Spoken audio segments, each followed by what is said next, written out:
Good morning. It is wonderful to be here in this amazing community. I'm honored to be speaking. Our center is a remarkable place, generous, committed, creative, and we are thriving. Earlier this week, 4 of our regular staff members were all away at the same time, and all was well, thanks in part to our amazing volunteers. Everything that was ours to do was accomplished, with time left over to send prayers and congratulations to our AIDS Life Cycle team, which completed its ride yesterday. Yeah. That's the Center for Spiritual Living, Santa Rosa. Our focus this month is freedom from discord. With all that's going on in our nation and in the world, it sometimes seems like that's a grand illusion. Some of you may know there was a mass shooting in Orlando overnight. And I would like to take a moment to pause for all of those that were affected by that event.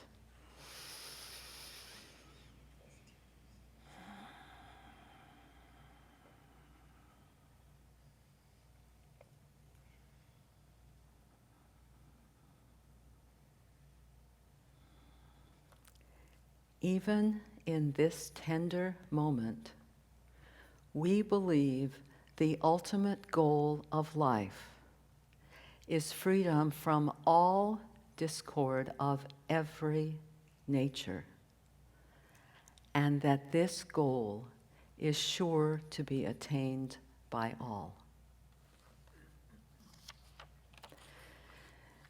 In preparing for this talk, I read that statement several times and began to contemplate it.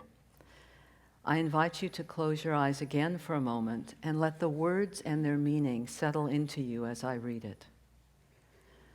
We believe the ultimate goal of life to be complete emancipation from all discord of every nature, and that this goal is sure to be attained by all.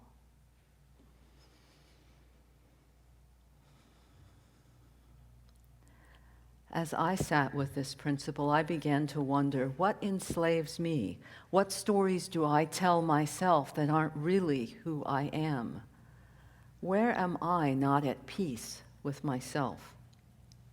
Suddenly, it wasn't about the state of the world. It was about the state of my consciousness, my thoughts, my beliefs, my stories. Before moving into the heart of this talk, as within, so without, I need to read a bit of fine print. In the early days of religious science or science of mind, one would sometimes hear the question, asked with just a tiny bit of attitude, "What's in your consciousness?" The implication was that any challenge in a person's life was all their fault, that somehow what they were thinking led to their issues, no matter what. We blame people for their diseases, for their relationship status, everything not working in their life. No one was immune from this judgment. Given their perfect consciousness, ministers and practitioners were expected to be especially healthy, wealthy, wise, which we aren't all the time. Don't get me wrong. Our thoughts are an important element of our experience of life. And that's not all that's going on. We live in a culture that has a human race consciousness, what we now call group mind, that is in the background influencing us. Beliefs like, no pain, no gain. It's no fun getting old. Or, that's just the way it is. Whatever it is. These beliefs are all around us, and our circumstances, where we were born, our family, our environment, these too have an influence. Questions like, what was I thinking? What is my story? What do I believe? These are important questions, but not for the purpose of blaming ourselves or pointing fingers at our consciousness, for the purpose of being curious about who we are. Greg Lavoie, author of Vital Signs, our October recommended reading, says this about curiosity. One of the shining qualities that heroes possess is the willingness to be educated by all things. They learn from the most impressive variety of people and experiences, the wise and the foolish, the obvious and the inconceivable, the living and the dead, the things they love and the things they hate, children and animals and the voluble energetics of nature, all the thumpings and all the bounties they earn from the world. To be curious, to observe ourselves, to wake up and choose our thoughts. This is the value of questions about our beliefs and our stories. Without such questions, we simply drift along in human race consciousness, in group mind. This is powerfully summarized in the Science of Mind textbook. Let's read it together. The sum total of all erroneous human belief binds until the individual mentally lifts himself above the law of averages into the higher law of spiritual individualism. We are free to choose our thoughts. We have that freedom. Why is choosing our thoughts important? From the Science of Mind statement, what we believe. We believe that we are surrounded by this creative mind which receives the direct impress of our thought and acts upon it. What we think does make a difference. Creative mind acts upon our thought. When our thoughts are jumbled, filled with doubts, second guesses, fears, judgments, there is discord within, and that does show up in our outer experience. As within, so without. Sometimes the best example to illustrate a point is from my own experience. What I am about to share shows the ways in which environment, culture, and my beliefs came together to create a story to make sense of things.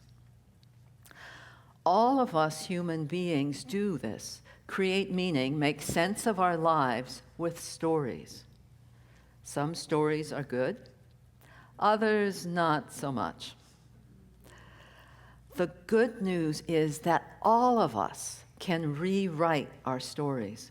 We can bring to awareness thoughts that don't serve us by being curious and open, listening and inquiring within. Curious, caring, not judging. So, some years ago, I was in a spiritual enrichment class on soul writing at the Redding Center for Spiritual Living that loved me up and launched me into this journey into ministry. The workshop was somewhat like the monthly writing group that Reverend Janet offers here. We would take a topic and write for 10 minutes in class without pause.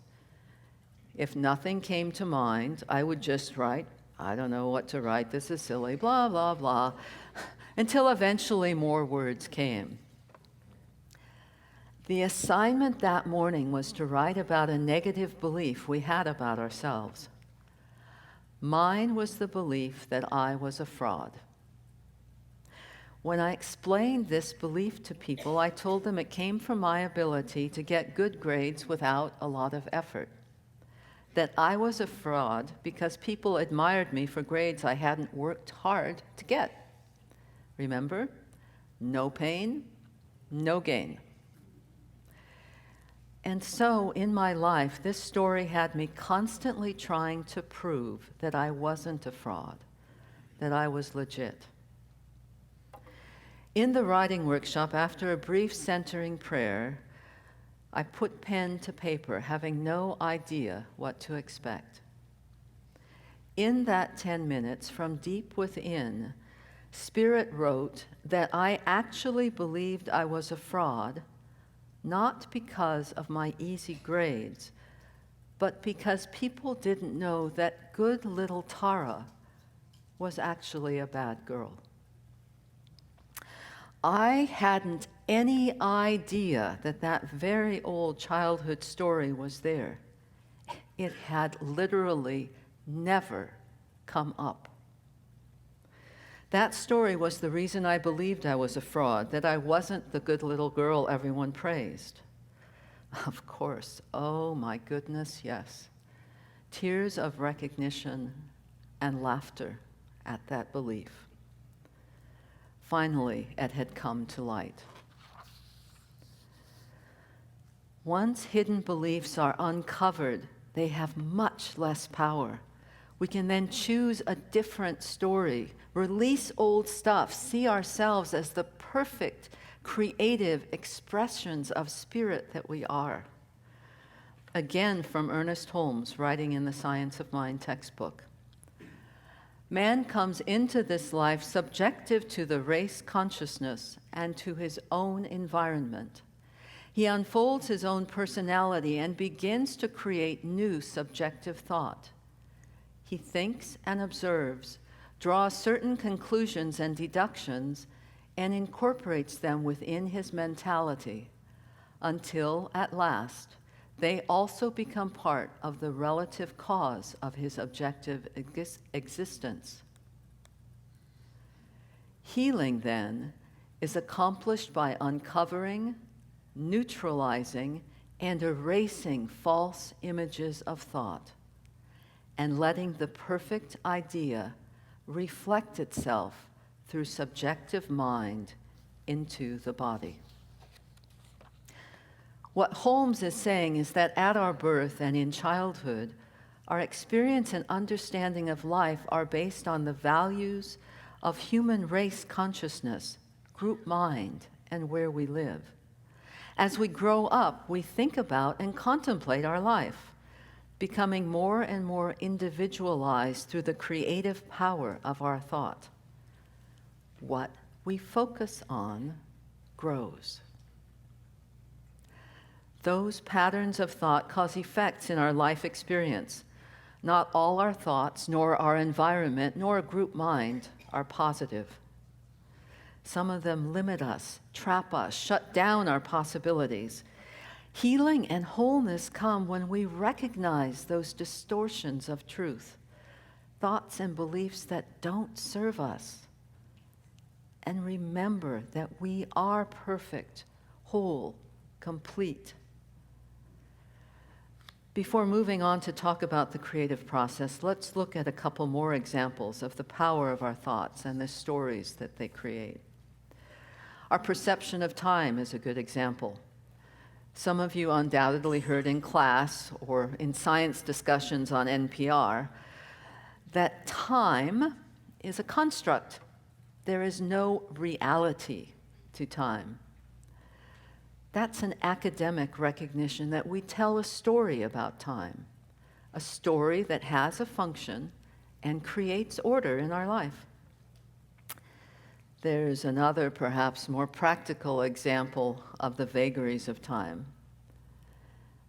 I suspect that some of you use to-do lists, checking off things as you get them done. And perhaps sometimes when you look at your to-do list, it seems like it's going to be impossible to get everything done, that there simply isn't enough time. Have any of you had that experience? Yeah, me too. Gandhi's advice for days when there's too much to do and apparently not enough time: sit in meditation an hour more than usual. If you do that, or even if you just sit in affirmative prayer for a bit, recognizing and remembering that everything happens in divine timing, it does.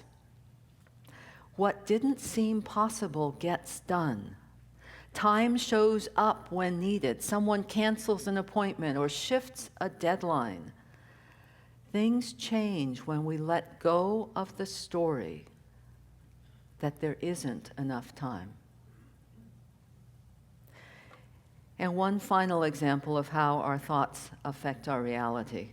I share this story with the permission of my friend. She was juggling the demands of work, parenting, and the care needs of a very ill mother. One day she described her life as surfing, as trying to ride each wave as it came in, struggling to keep her balance, to stay on top of the waves. She was overwhelmed and exhausted. I asked her whether perhaps it was time to stop surfing, to come into shore, to simply rest and watch the ocean. From this vantage point, she could be with her children, her mother, herself, peaceful, present, loving, appreciating what was, still doing what was hers to do, no longer struggling. My friend made that shift in her story. Her outer circumstances were essentially the same. Her experience of them was very different. So let's take a look at how the creative process of thought works, with insights from one of my favorite authors, Judge Thomas Troward.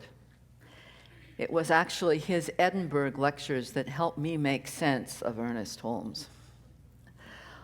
Holmes' biographers note that Holmes was excited by Troward's writings because they provided the logical structure and philosophical basis for what he intuitively knew about spirit. By the way, if you're interested in learning more about Judge Troward, I'm teaching a class on this rational and mystical man very soon. The Science of Mind teaching symbol can be useful to talk about the creative process. How many of you have seen this symbol here at the center? Those of you who haven't noticed it, this particular one is by the double entry doors out in the social hall. The symbol expresses a great deal in very simple terms. First, the circle itself represents the infinite, that spirit that is beyond time, beyond form, beyond our wildest imaginings, unlimited. This thing itself is the nature of infinite good. If you look closely, you'll see that there are 3 sections to the circle, 3 layers included in the whole. The first section represents divine mind, spirit, that which creates by contemplating its I amness. There's an idea to boggle the mind. The sort of thing that Thomas Troward might grab onto and say, let's go gently within and get to know what it is to contemplate the I amness. In fact, I invite you in the coming week to take time to be still, to close your eyes, to feel into your essence, your heart, your intuition, into that sanctuary beyond individual thoughts and mental efforting.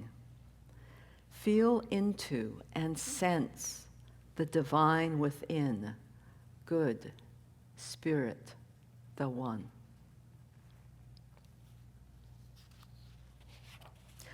One of the images I often return to for a sense of the infinite is to sit at the beach, up on a sand dune where I can overlook the ocean. As I simply breathe and watch the ocean, I notice that the ocean too is breathing. We are one in that breath. We are one in all that is. Divine mind, spirit, reflecting, desiring to know itself, to experience more fully the aliveness, the uniqueness, the possibilities, thinks into subjective mind, that middle layer. This is subjective, creative mind, the law, which says yes without judgment, without argument, responding to spirit's thought. The second section of the symbol represents that responsive place of yes, the law, the creative mind that acts upon the impress of thought. The result of contemplation, of planting a seed thought, is manifestation, expression in form. All of creation, including us spiritual beings having a human experience in space and time, is an expression of this one, this divine good. This third section of the symbol stands for manifest creation, the outer world of time and form, effects. The V of the symbol represents the activity of the creative process, from spirit's thought into form through the action of the law. The subjective mind that is subject to responds to universal mind. And since we are expressions of that same divine essence, that universal mind, that law responds to us as well. For many years when I looked at this symbol, and by the way, you can find a lot of variations of the symbol at the back of the textbook, I saw the V of the creative process as going one way, spirit coming into form through law, or our thoughts coming into form in the world. A year or so ago, in a class on Troward and the creative process, Reverend Kim brought forward a different interpretation. Among Troward's central concepts are the ideas of involution and evolution. The V of our teaching symbol provides a wonderful graphic to explain them. Involution is spirit's involving itself, planting the seed of an idea into the creative medium. Thought into form in human experience, the left hand of the V. Evolution completes the creative process. As we spiritual beings in human form awaken, we consciously impress ideas into the creative substance of the law, remembering more and more who we are, recognizing that essence of spirit that lives within us, expresses as us at all times. There's a lovely etymological interpretation of evolution in the Merriam-Webster dictionary online. Words from the Latin volvere have something to do with turning. To evolve or grow or develop out of something else is to unroll from a source. Evolution in the creative process, the right side of the V, has nothing to do with the survival of the fittest. As expressions of spirit, good, we are fit and perfect from the beginning. Evolution has nothing to do with flukes of nature or random genetic mutations. Evolution in Troward's sense, as it occurs in the creative process, is the upswing of the V.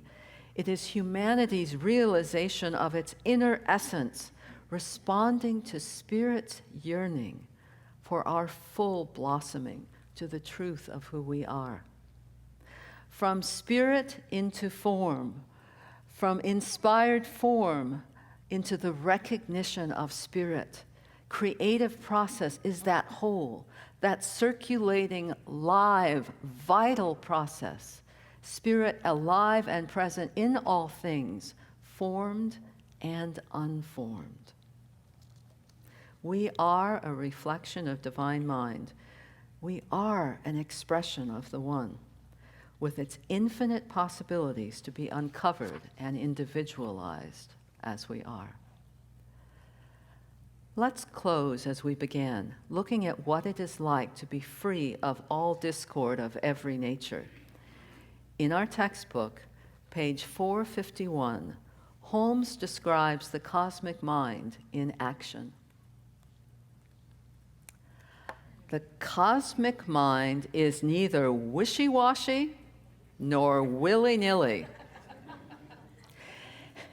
It is positive, certain of itself, and sure of the outcome. This is freedom from all discord of every nature. We are in this cosmic mind, and it expresses in, as, and through each and every one of us. Let us affirm this truth about ourselves by reading together this affirmation. As an expression of the cosmic mind, I am neither wishy-washy nor willy-nilly. I am positive, certain of good, and sure of the outcome. In that clarity, let us pray.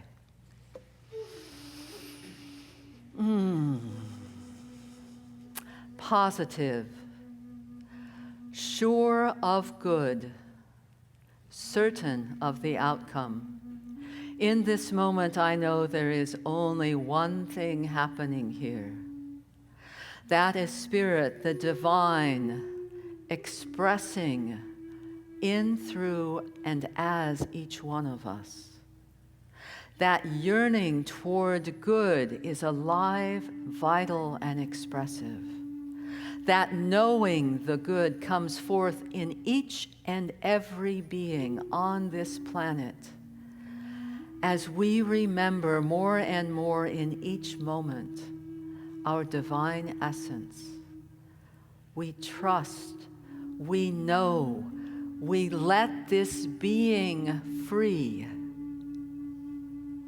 for that is our heritage. That is who and what we are. We believe that the goal of all life is the emancipation from all discord of every nature, and that this goal is sure to be attained by all. In this knowing, I know that all is well. I release this word into the law which says yes and yes again with gratitude and grace. And together we say, and so it is.